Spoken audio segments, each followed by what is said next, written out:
Hello guys, तो आज के लेक्चर में शुरुआत करते हैं हम गुरु आदि गुण से। तो जैसे ही पदार्थ विज्ञान में अपने गुण पढ़ रखे हैं, क्वालिटीज जिसको बोले जाते हैं, और गुण किसे कहते हैं जिससे किसी भी वस्तु की पहचान होती है। तो अब गुरु आदि गुण जो है मतलब द्रव्य के अंदर जो गुण होते हैं वो 20 प्रकार के होते हैं।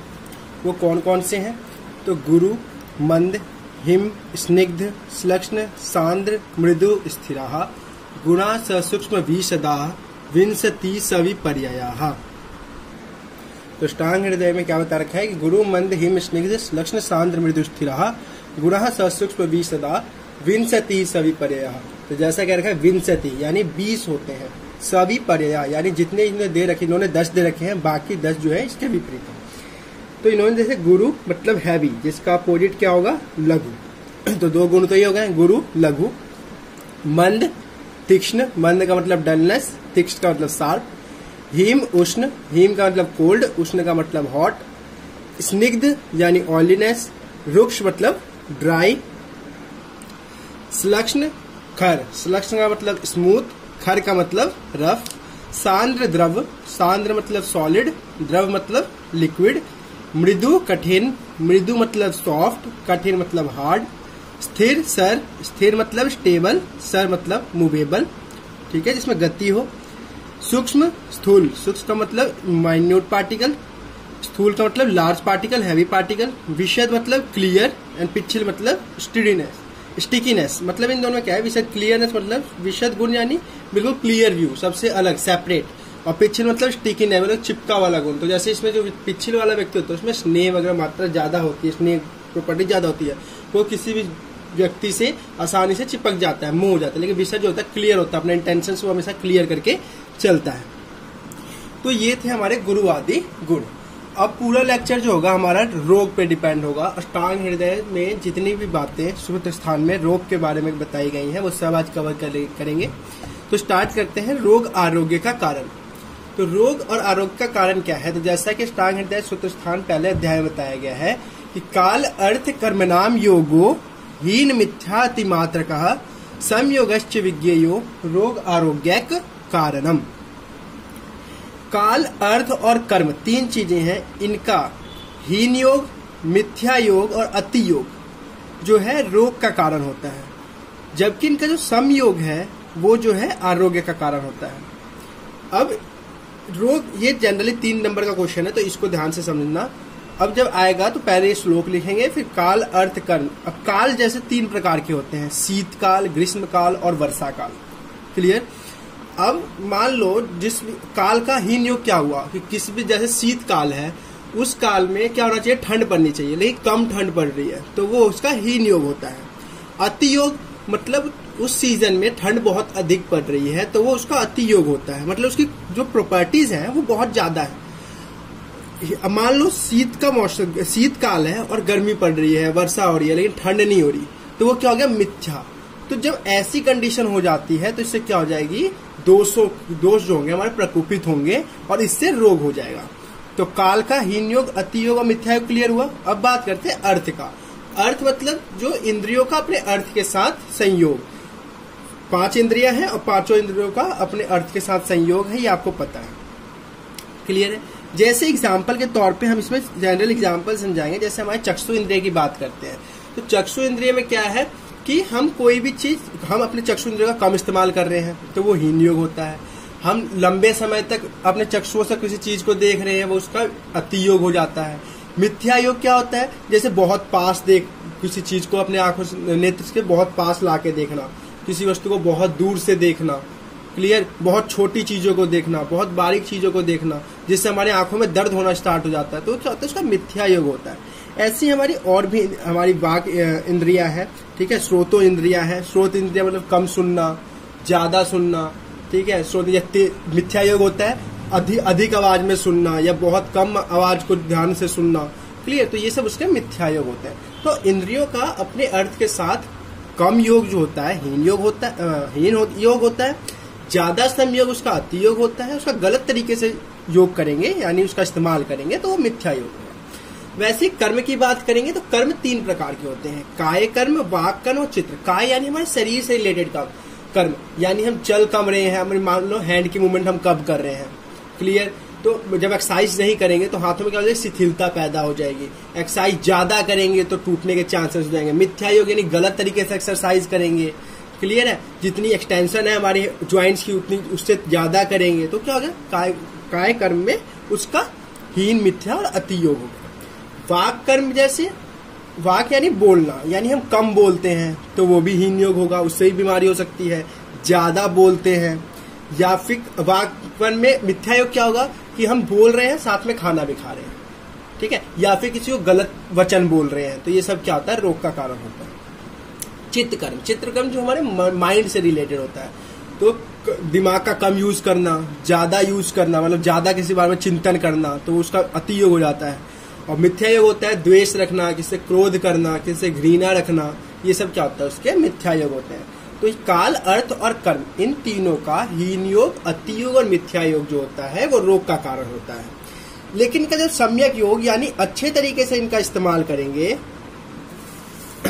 सम्यक योग यानी अप्रोप्रिएट यूज जब करेंगे तो ये आरोग्य का कारण होगा, ठीक है। तो एक तो पहले अध्याय में दे रखा है, दूसरा आप रेफर करिएगा अष्टांग हृदय सूत्र स्थान 12वें अध्याय में 36 से लेके 42 श्लोक तक, उसको भी एक बार रीडिंग मार लीजिएगा। तो ये 3 नंबर का क्वेश्चन है, कभी कभी 15 में पूछ देता है, तो ये आपका हो जाएगा रोग आरोग्य कारण, बहुत इंपॉर्टेंट टॉपिक है, क्लियर।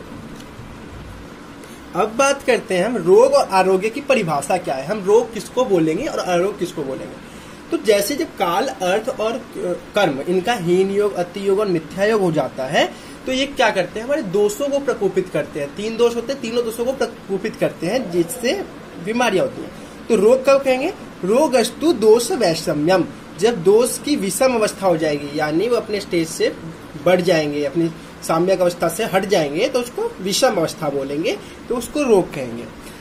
दोष साम्य अरोगता, दोष की साम्य अवस्था को आरोग्य बोलेंगे, क्लियर। तो रोग किसको बोलेंगे, जब दोष की विषम अवस्था होगी, जब दोष की साम्य अवस्था होगी तो उसको आरोग्य बोलेंगे। ये थी रोग और आरोग्य की परिभाषा, हेडिंग पे ध्यान दीजिएगा। अब बात करते हैं रोग के भेद की। रोग कितने प्रकार के होते हैं, तो निज आगंतुज विभागेन तत्र रोग द्विधा स्मृतम, रोग 2 प्रकार के होते हैं। कौन कौन से, निज और आगंतुज। निज का मतलब दोषों की विषमता से होने वाला, निज मतलब जो हमारे निजी होता है, पर्सनल होता है, तो दोष हमारे पर्सनल है ना, हमारे शरीर के अंदर स्थिर है।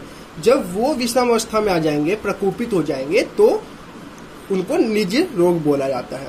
आगंतुज बोला जाता है जो बाहर से रोग आते हैं, मतलब कोई एक्सीडेंट हो गया, कोई आघात हो गया, किसी वस्तु से लग गया, ठीक है, एक्सीडेंट वगैरह, जैसे जो केसेस होते हैं वो बाहरी कारण से जो भी रोग होते हैं उनको क्या बोलते हैं, आगंतुज, यानी आने वाले। निज मतलब जो पर्सनल, आगंतुज जो दूसरा है, जो बाहर से आ रहे हैं, वो आगंतुज।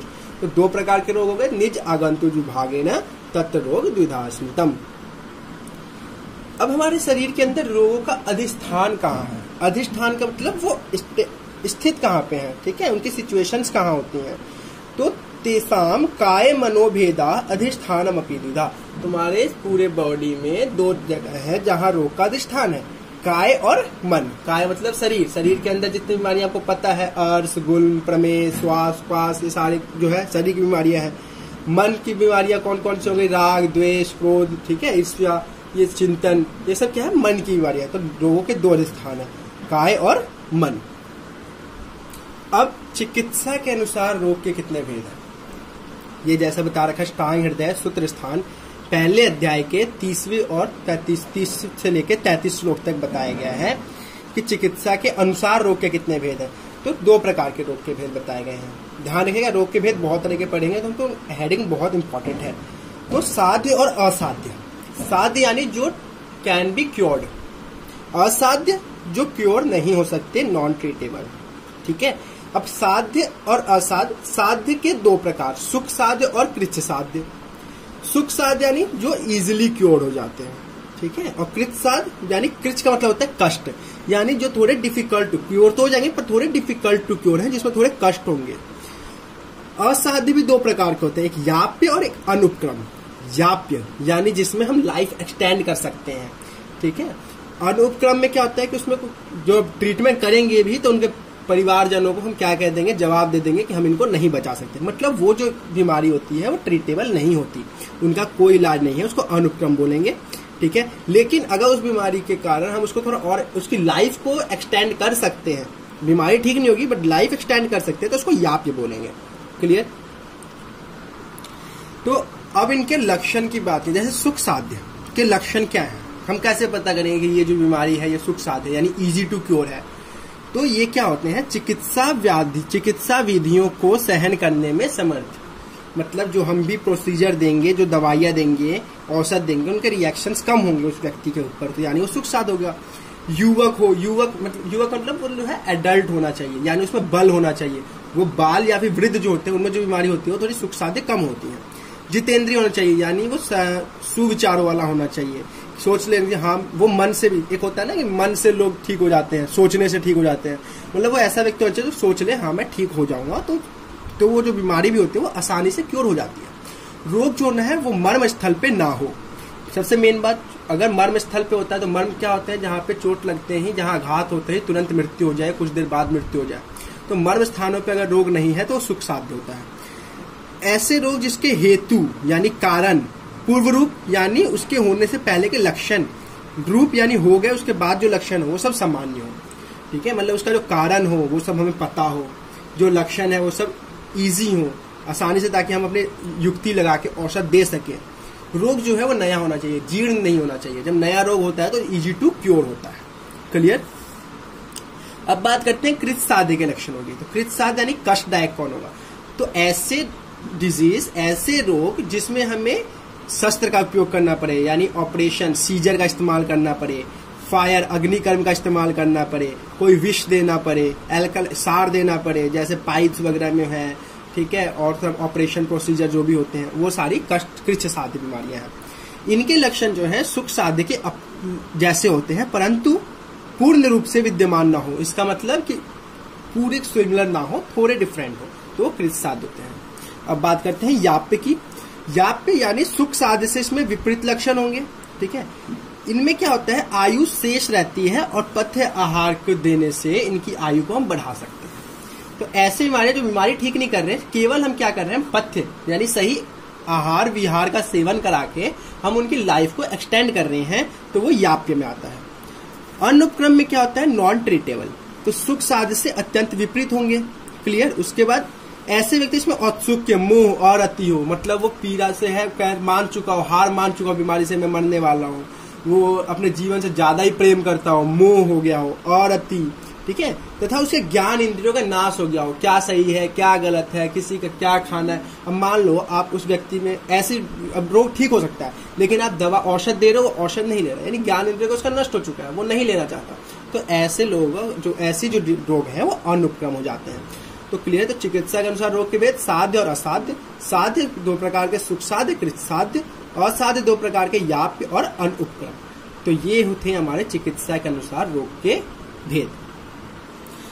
अब बात करते हैं रोग मार्ग की।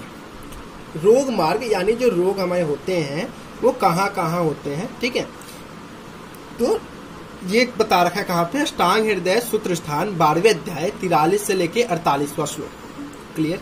तो कितने प्रकार के रोग मार्ग हैं, 3, बाहरी रोग मार्ग, आभ्यंतर रोग मार्ग और मध्यम रोग मार्ग। बाहरी रोग मार्ग में क्या क्या आता है, हमारे शाखा, रक्त आदि धातु, यानी रस, रक्त, मांस, मेद, अस्थि, मज्जा, शुक्र, ये सारी धातु, तथा हमारी त्वचा।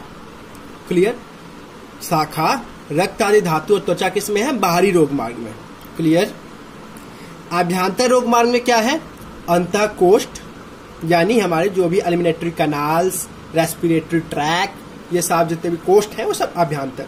ठीक है, वो तब महास्त्रोतस, ठीक है, जैसे चरक 13 बता रखे हैं, सूत्र 11 पेयर बता रखे हैं, वो सारे महास्त्रोतस। अमाशय और पक्वाशय, ये सब क्या है, आभ्यंतर। मध्यम में क्या है, सिर, हृदय, बस्ती आदि जितने मर्म बताए गए हमारे शरीर के अंदर के, वो सारे। अस्थियों की संधियां, बोन्स में जो ज्वाइंट्स है वो। सिरा, स्नायु और कंडरा, ये सिरा, स्नायु और कंडरा, ये सब जो है मध्यम रोग मार्ग में आते हैं। मतलब इनसे रिलेटेड जो भी डिजीज होंगी, रोग होंगी, ठीक है, वो मध्यम रोग मार्ग में आते हैं। अब बाहरी रोग मार्ग के कौन कौन सी बीमारियां हैं। क्लियर। तो जैसे बाहरी रोग मार्ग बाहर, तो शाखा में, त्वचा में, तो जैसे मश, यानी मस्से तिल हो जाना, त्वचा पे मस्से हो जाना, तिल हो जाना। व्यंग पिगमेंटेशन हो जाना, झुर्रियां पड़ जाना। गंड घेंघा रोग, गोइटर जिसको बोलते हैं। अबूर्द ट्यूमर, अर्स हेमोरॉइड, गुल्म ट्यूमर, ठीक है। उसके बाद व्रण, सोथ, ये सब जो है क्या है, बाहरी रोग मार्ग है। क्लियर। आभ्यंतर रोग मार्ग की बीमारियां कौन कौन सी हैं, रोग कौन कौन सी हैं, तो छर्दी, अतिसार, श्वास, कास यानी वात वाले जितने रोग दिख रहे हैं ना ये सारे, उदर रोग, ज्वर, भीतरी शोथ। अब देखो यहाँ शोथ, अर्स, गुल्म, ये तीनों क्या है, इसमें आ गए बाहरी में भी और आभ्यंतर में भी। तो शोथ, अर्स, गुल्म ये वाले क्या है, आभ्यंतर वाले हैं। गुल्म अंदर भी ट्यूमर्स होते हैं, अंदर भी हेमोरॉइड्स होंगे, तो वो सारे। विसर्प और विधृति ये भी क्या है, आभ्यंतर रोग मार्ग है। मध्यम रोग मार्ग के कौन कौन से डिजीज है, रोग है, तो राजयक्ष्मा, ट्यूबरकुलोसिस, पक्षाघात, अधीर्त यानी मुख का लकवा जो होता है उसको अधीर्त बोला जाता है। सिरो रोग जितने भी है, जितनी बस्ती से रिलेटेड रोग, सिरो रोग हो गए, हृदय रोग हो गए। संधियों में सूल हो जाना, अस्थि सूल, त्रिकशूल, ठीक बता रखा है मैंने आपको क्या होता है, संधि सूल, अस्थि सूल, त्रिकशूल। ग्रह यानी जकरण को बोलते हैं ग्रह, ठीक है, तो ग्रह जकरण कहाँ हो जाएगी, ठीक है। तो जो भी हमारी क्लियर है रोग मार्ग कितने प्रकार के, बाहरी, आभ्यंतर, मध्यम, कौन कौन से हैं ये क्लियर पढ़ लेना, ये टेबल देख लोगे, बस इतना टेबल ही इंपॉर्टेंट है। अब बात करते हैं हेतु के अनुसार रोग के भेद, यानी जो कॉजेस हैं, हेतु को बोलते हैं कॉजेस, तो जो कॉजेस यानी कारण है उनके अनुसार रोग के कितने भेद होते हैं, तो ये कहाँ बता रखा है, टांग हृदय सूत्र स्थान 12वें अध्याय के 57 और 58 श्लोक नंबर में ये बता रखा है। तो 3 प्रकार के होते हैं, दृष्टापचारज, पूर्वपराधज और संकरज। दृष्टापचारज, दृष्ट मतलब क्या होता है, दिखने वाला ना, यानी इसका कारण जो होता है वो दिखता है, तो वो दृष्टापचारज हो जाता है, ठीक है। यानी इसको दोषोत्थ भी बोलते हैं। दोषोत्थ क्यों बोलते हैं, वात आदि दोषों से उत्पन्न होता है। दृष्टापचारज जो होता है वो दोषों, वात आदि दोषों के कारण उत्पन्न होता है, तो इसलिए इसको दोषोत्थ भी बोलते हैं। पूर्वपराधज को कर्मज भी बोलते हैं। कर्मज यानी ये हमारे पूर्व जन्म के अपराध के कारण होता है, तो इसलिए इसको पूर्व पराधज बोलते हैं या फिर कर्मज बोलते हैं, ठीक है। इसीलिए इसके पूर्व जन्म है, यानी कारण तो हमें स्पष्ट नहीं हो रहा, पूर्व जन्म उसने क्या किया क्या नहीं किया, तो कारण स्पष्ट नहीं होता। संकरज में कर्म दोषज बोला जाता है, क्योंकि दोनों कारणों के संयोग से, यानी इसमें दोषोत्थ भी होता है और कर्मज भी होता है, वात आदि दोष से भी उत्पन्न होता है, प्लस हमारे पूर्व जन्म के कर्म भी होते हैं, तो इसको कर्म दोषज भी बोला जाता है।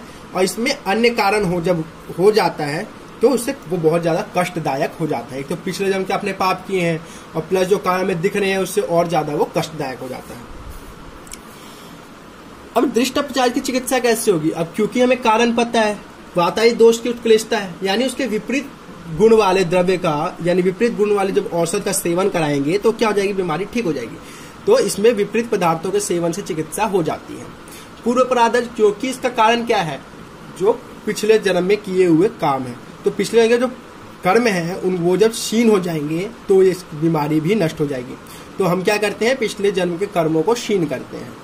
संकरज में क्या करते हैं, दोष तथा कर्म दोनों का क्षय करते हैं, जो दोष दिख रहे हैं उसका भी क्षय करेंगे तथा जो कर्म किए हैं उसका भी क्षय करेंगे। क्लियर। अब इन द लास्ट, स्वतंत्र और परतंत्र आदि भेद से रोग 2 प्रकार के होते हैं, ये बता रखा है टांग हृदय सूत्र स्थान 12वें अध्याय 7 नंबर श्लोक। क्या बता रखा है कि रोग 2 प्रकार के हैं, एक स्वतंत्र एक परतंत्र। स्वतंत्र का मतलब होता है स्वजन्म उपसया, मतलब अपने निदान कारणों से उत्पन्न।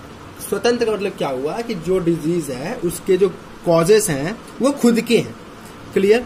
रोगों को लक्षण स्पष्ट होते हैं, खुद के कारण से उत्पन्न हुआ होगा, खुद के निदान से उत्पन्न हुआ होगा तो उसके कारण स्पष्ट होंगे, और जब कारण हमारे पास स्पष्ट होंगे तो अनुकूल चिकित्सा करने से वो शांत हो जाएगा। तो स्वतंत्र रोगों की चिकित्सा भी आसान होती है, उनके लक्षण स्पष्ट होते हैं क्योंकि वो फर्स्ट लाइन ऑफ ट्रीटमेंट से ठीक हो जाते हैं। अब परतंत्र किसको बोलते हैं, परतंत्र यानी जो स्वतंत्र के विपरीत है उसको परतंत्र, मतलब वो उस पर डिपेंड करता है। तो इसमें 2 प्रकार के, पूर्वज और एक पश्चात जात। पूर्वज यानी जो रोग हुआ है, जैसे स्वतंत्र रोग जो हुआ है ना, रोग के उत्पन्न होने से पहले जो लक्षण दिखाई देते हैं उसको बोलते हैं पूर्वज, और रोग उत्पन्न होने के बाद जो हमारे शरीर को नुकसान पहुंचता है, जो लक्षण दिखाई देंगे उसको बोलेंगे पश्चात जात। तो ये होते हैं परतंत्र रोग, जो रोग के अंत में उत्पन्न। तो क्लियर है। तो आज हमने अष्टांग हृदय सूत्र स्थान में रोग के बारे में जो जो बातें दे रखी हैं, जितने भेद रखे हैं, वो सब हमने पढ़े हैं। तो आज का लेक्चर यहीं पे खत्म होता है। इसमें ध्यान देने की बात है, बहुत सारे भेद दे रखे हैं, तो हेडिंग देनी है किस हिसाब से उसका वर्गीकरण कर रखा है। तो आज के लिए बस इतना ही। That's all. Thank you.